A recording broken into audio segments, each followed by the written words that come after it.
Maybe God hates me. What have I done? What have I done? What have I done to you recently, Deus?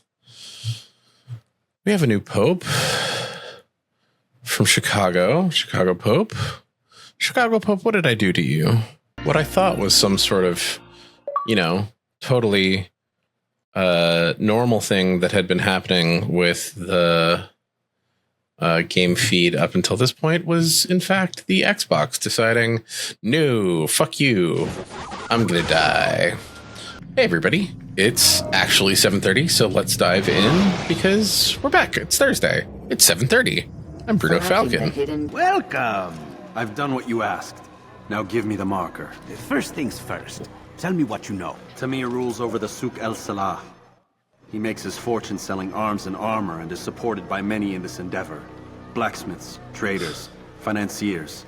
He's the largest death dealer in the land. And so this is where we're going to start. We're going to kill Tamir.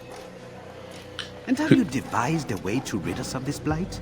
A meeting is being arranged at Souk El Salah to discuss an important sale. They say it's the largest deal Tamir has ever made. He'll be distracted with his work. That's when I'll strike. Your plan seems solid enough.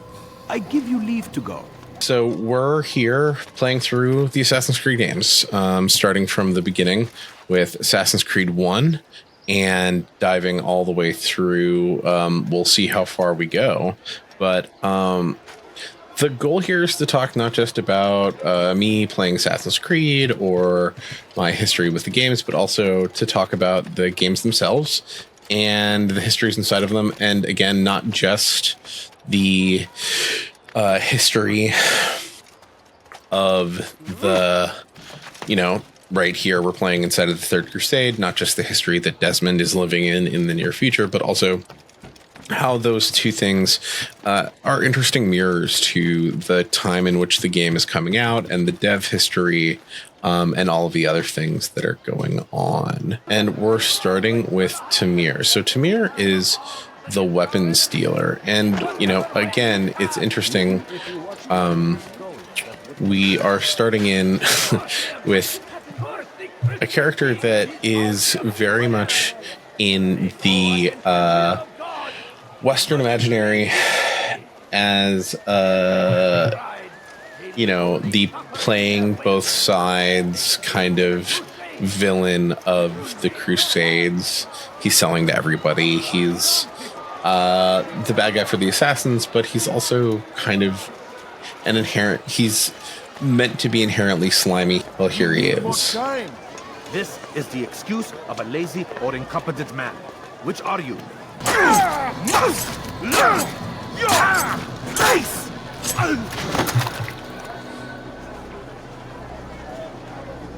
No. Leave the body. Let this be a lesson to the rest of you. Think twice before you tell me something cannot be done. Now get back to work.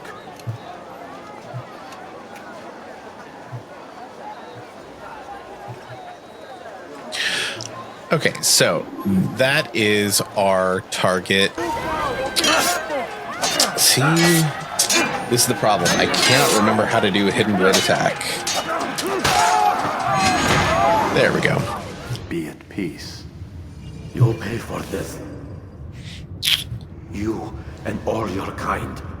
It seems you're the one pays now, my friend. The other thing that I think is really interesting in what they set up with Tamir is this sort of justifiable greed narrative that I think is a big part of a lot of Templar characters that then also becomes something I think really important later on, especially as we get into a lot of the contemporary spaces in specifically when you talk about like Varric and Abstergo, when we're talking about sort of this concept of the modern capitalist narrative, the modern biotech narrative that you come to see in Desmond's story, and then later on in other Assassin's Creed, in Assassin's Creed 2 and 3, and then future stuff where we're talking about sort of the might makes right and the greed is good narratives that become so commonplace in how we think about you know, or at least how I think about the modern Templar story for Assassin's Creed today. Oh. Nope. We did it. Word has reached me of your victory, Altair.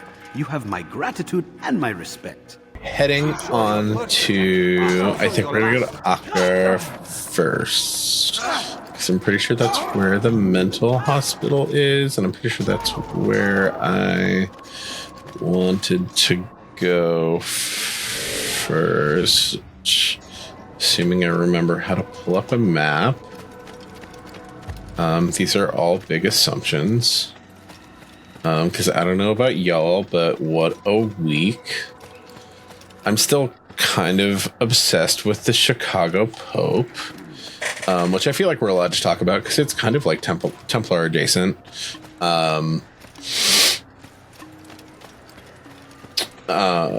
really, I'm kind of just very excited about getting to Pope Talk in the next series of games.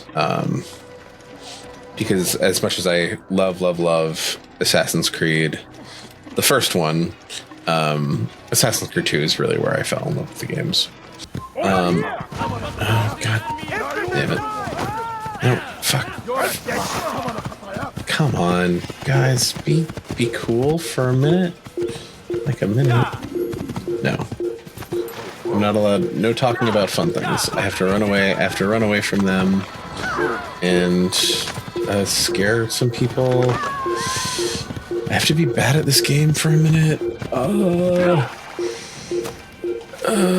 right, and I can't climb everything in this game. Oh, no. I'm cursed by modern gaming. I have forgotten the limitations of classical gameplay. I've also abandoned my horse, and I cannot recall my horse. I have made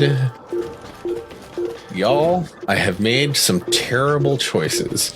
Altair, a little bird told me you'd be paying a visit. Al-Muallim has ordered the execution of Garnier de Naplouse, and so here I am.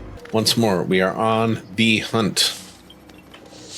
But yeah, this is, you know, I know that somebody said this last time, but we are 100% in the period of games where it is like color is the enemy. Everything is like, we must have muted monotones. I also forgot that in this game, you can just like, if you just look like you're praying, people will just forget that you're there. It's just like, oh no, I'm praying. Don't worry. Look, I pray, prayer hands. Ignore me, prayer hands. Now, we get to go do another fun one. This is actually, so this is one of, this is the Assassin's Creed memory. This is the Assassin's Creed memory that I think I remember the most. Like, this is this mission stands out to me, I think, as like the first one that really like that really landed as this game is doing something different. This game is doing something interesting. There's something about the historical commentary that is meant to be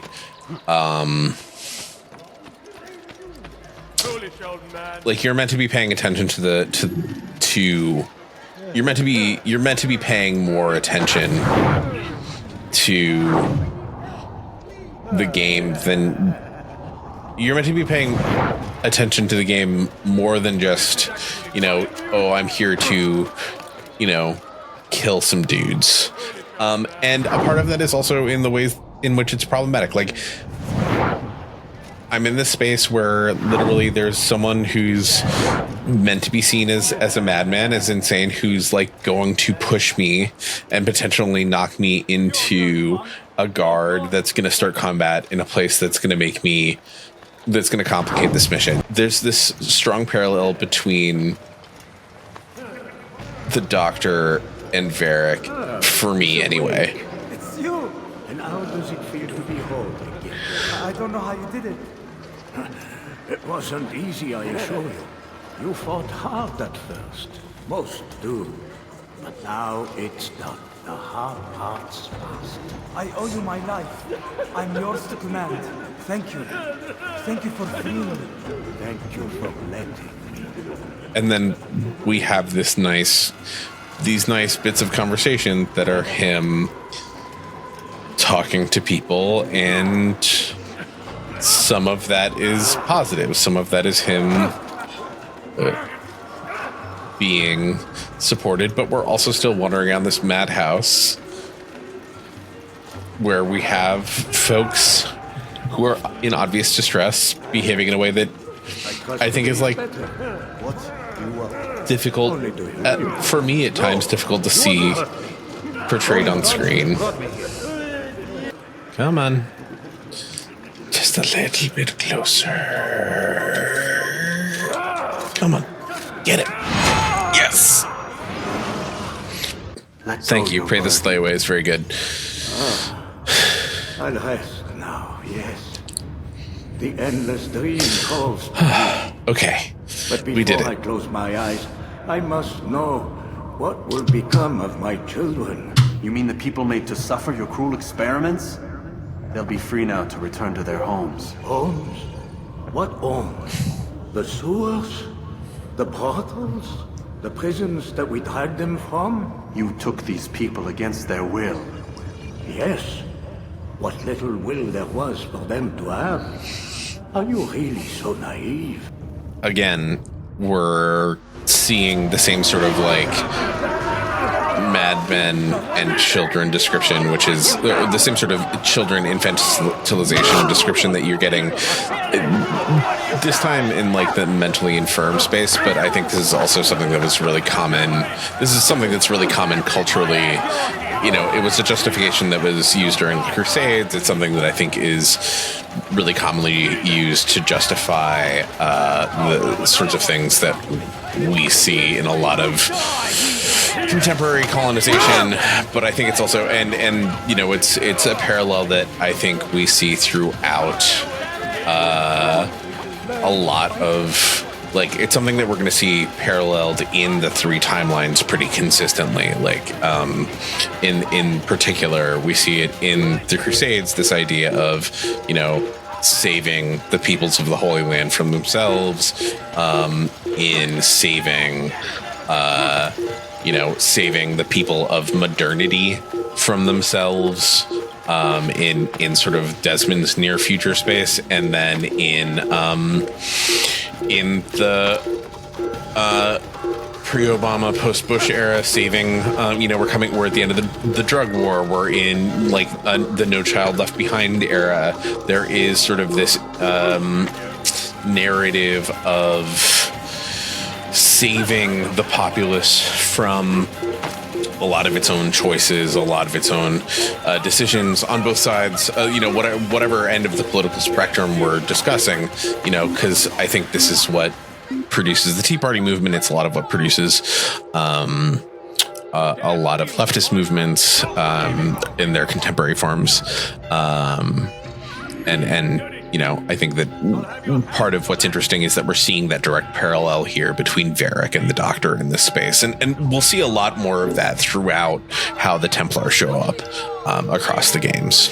Have you news for me, Altair? Garnier de Naplouse is dead. Excellent. We could not have hoped for a more agreeable outcome. And yet, What is it? the Doctor insisted his work was noble. And looking back, those who were supposedly his captives seemed grateful to the man. Not all of them, but enough to make me wonder. How did he manage to turn enemy into friend? Leaders will always find ways to make others obey them. And that is what makes them leaders. If you haven't subscribed to the follow us on the channel, we're on Instagram at Falcon Fictive, TikTok, like and subscribe, Falcon Fictive, Instagram, TikTok. We're on Patreon. We haven't started doing bonus content yet, but we will. Applying to Everything is a podcast that we produce that is gonna start coming out soon, so stay tuned for that. We have some fun actual play stuff we have an actual play podcast that we're starting to spin up producing. So keep an ear out for that coming up in a few months. And yeah, it was awesome as always. Enjoy the rest of your week and your weekend. And we will see you guys next week. Bye.